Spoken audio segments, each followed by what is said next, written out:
संक्रांतीचा सण आला की घराघरात हळदी कुंकू केलं जातं।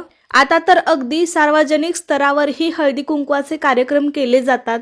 त्यामुळे संक्रांतीचा सण जवळ आला की हळदी कुंकू करण्यासाठी सर्व महिला सज्ज झालेल्या असतात। कारण या निमित्ताने नवीन वर्षाचं सेलिब्रेशन, हळदी कुंकवाचे कार्यक्रम, महिलांसाठी नटण्या मुरडण्याची हौस ही भागवता येते। आणि अशा कार्यक्रमासाठी ना स्त्रिया या नेहमीच उत्सुक असतात। आणि या हळदी कुंकाबरोबरच प्रत्येक ठिकाणी वाण देण्याची सुद्धा पद्धत आहे। तर आजच्या व्हिडिओमध्ये ना मी तुम्हाला वाण का देतात, वाण दिल्याने काय होते आणि वाणामध्ये आपण कोणत्या वस्तू दिल्या पाहिजेत, त्याबरोबरच कोणत्या वस्तू आपल्याला देणं कटाक्षाने टाळायचं आहे। अगदी 5 रुपयांपासून ते 100 रुपयांपर्यंत अत्यंत उपयोगी वाण तुम्ही कसं देऊ शकता याबद्दल सविस्तर माहिती मी तुम्हाला आजच्या व्हिडिओमध्ये देणार आहे। त्यासाठी हा व्हिडिओ शेवटपर्यंत पहा, पण त्याआधी चॅनेलला सबस्क्राईब करा।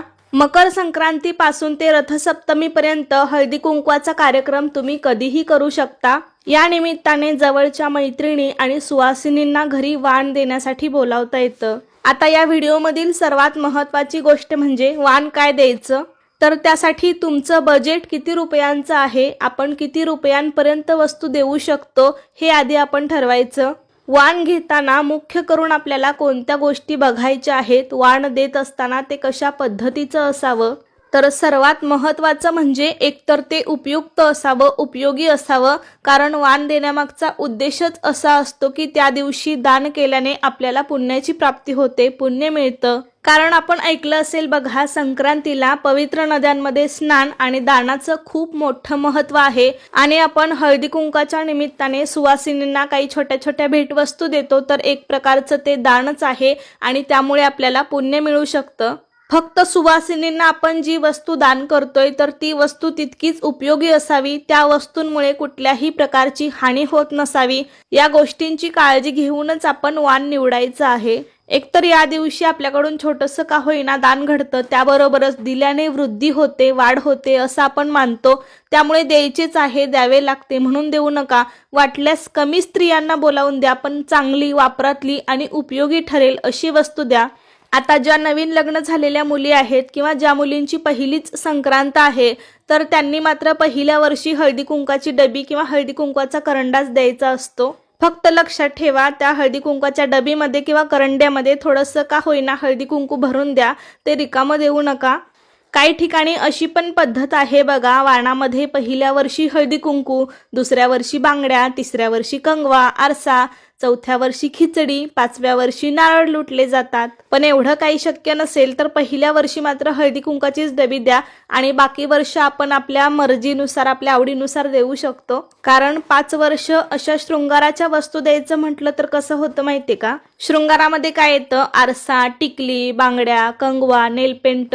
आता बघा, समजा आपण टिकलीचं पॉकेट लुटलं आणि प्रत्येक स्त्रिया ह्या वेगळ्या टिकल्या लावत असतात आणि आपण दिलेली टिकली प्रत्येक स्त्रीला आवडेलच असं नाही। कारण प्रत्येकीची चॉईस असते की मला काय आवडतंय किंवा मला काय वापरायचंय, त्यामुळे अशा वस्तूंचा वापर होत नाही आणि त्या वस्तू पडून राहतात, अगदी कचऱ्यामध्ये पण टाकता येत नाही। कारण ते वाण म्हणून आपल्याला दिलेलं असतं ना, त्यामुळे ती वस्तू तशीच पडून राहते।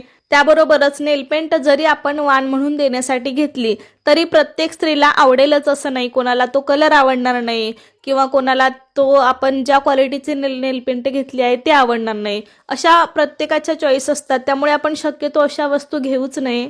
अनेक स्त्रियांना बांगड्या सुद्धा वाण म्हणून देण्याची आवड आहे बघा, पण बांगड्या तर अजिबातच घेऊ नका। कारण प्रत्येक स्त्रियांची हाताची साईज ही वेगवेगळी असते, प्रत्येकाची चॉईस असते। आपण जरी त्या बांगड्या घेतल्या आणि त्यांना नाहीच बसल्या किंवा नाहीच आवडल्या तरी त्या सुद्धा पडून राहणार, त्यांचा काहीही उपयोग होणार नाही, साईज लहान मोठी असू शकते। त्यामुळे अशा शृंगाराच्या वस्तूंऐवजी तुम्ही एखादी चांगली वापरात येणारी वस्तू द्या। जसे की तुम्ही एखादे रोपटे देऊ शकता, मग ते गुलाबाचं असेल, तुळशीचं असेल।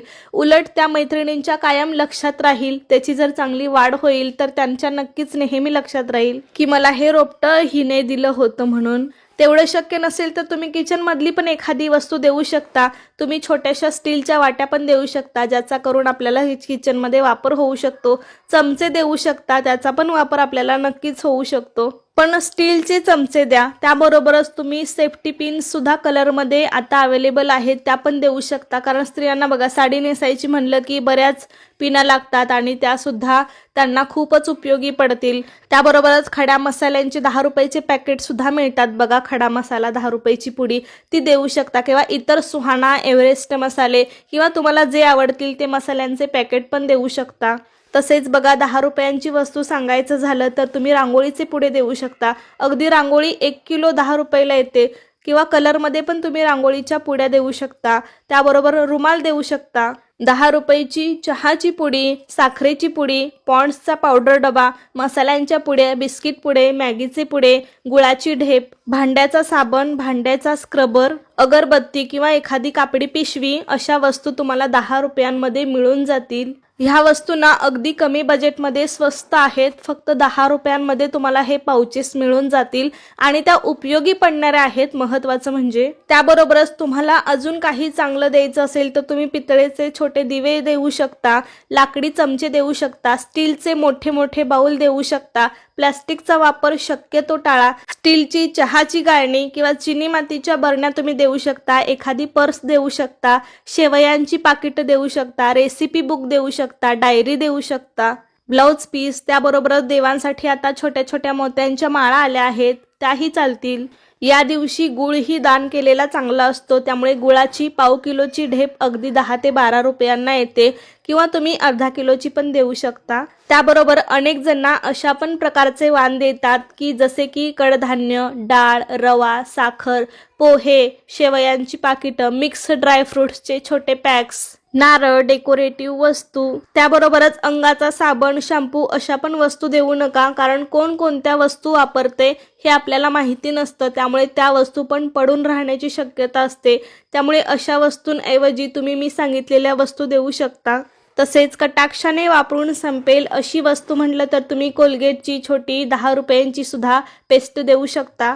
तसेच आपण देवांच्या सुद्धा काही जर वस्तू दिल्या तर ईश्वराशी अनुसंधान साधले जाऊन दोन्ही व्यक्तींना चैतन्य मिळते। सात्विक वाण देणे हा धर्म प्रसारच असून त्यामुळे ईश्वर कृपाही आपल्यावरती होते। एखादी पर्स, डिझायनर पिशवी, किचन टॉवेल, नॅपकिन अशा वस्तू जर आपण दिल्या तर त्याचा पुढच्याला उपयोग होईल। तुम्ही हळदी कुंकासाठी कमी स्त्रियांना बोलवा, पण चांगल्यातली चांगली वापरात येणारी वस्तू द्या। मात्र तुम्ही प्लॅस्टिकच्या वस्तू अजिबात देऊ नका, कारण प्लॅस्टिक हे तर आपण कमी प्रमाणात वापरलंच पाहिजे। जर एखादी प्लॅस्टिकची वाटी जर आपण दिली तर त्याचा बघा जास्त वापर होणार नाही, आणि गरम पदार्थ तर आपण त्यामध्ये नाहीच काढले पाहिजेत जरी वाटी वगैरे दिली तर, त्यामुळे त्याचा वापर होत नाही आणि कचऱ्यातही टाकू शकत नाही, ते वाण असतं म्हणून। तसेच यूज अँड थ्रोच्या वस्तू पण देऊ नका, त्यापेक्षा काहीतरी थॉटफुल वस्तू द्या, जसे की एखादं रोपटं वगैरे। त्याबरोबरच तुम्ही सुरी किंवा स्लाइसर, कात्री अशा धारदार वस्तू पण अजिबात देऊ नका।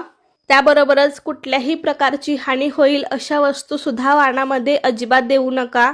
मी आता ज्या काही वस्तू सांगितल्या त्यापैकी तुमच्या बजेटमध्ये ज्या कोणत्या वस्तू बसतील त्या देण्याचा प्रयत्न करा, की ज्याचा पुढच्या व्यक्तीला उपयोग होईल। तुम्ही या वस्तू आधीच आणून ठेवू शकता। आणि हो, तुम्ही यावर्षी वाणामध्ये सुवासिनींना कोणत्या भेटवस्तू देणार आहे हे सुद्धा मला कमेंटमध्ये नक्की सांगा। तर आजचा व्हिडिओ इथेच संपतोय। कसा वाटला तुम्हाला मला नक्की सांगा। आवडला असेल तर लाईक करा, जास्तीत जास्त लोकांपर्यंत शेअर करा, आणि असे छान माहितीपूर्ण व्हिडिओज पाहण्यासाठी आजच आपल्या अन्वीज मराठी कॉर्नर या चॅनेलला सबस्क्राईब करा। धन्यवाद।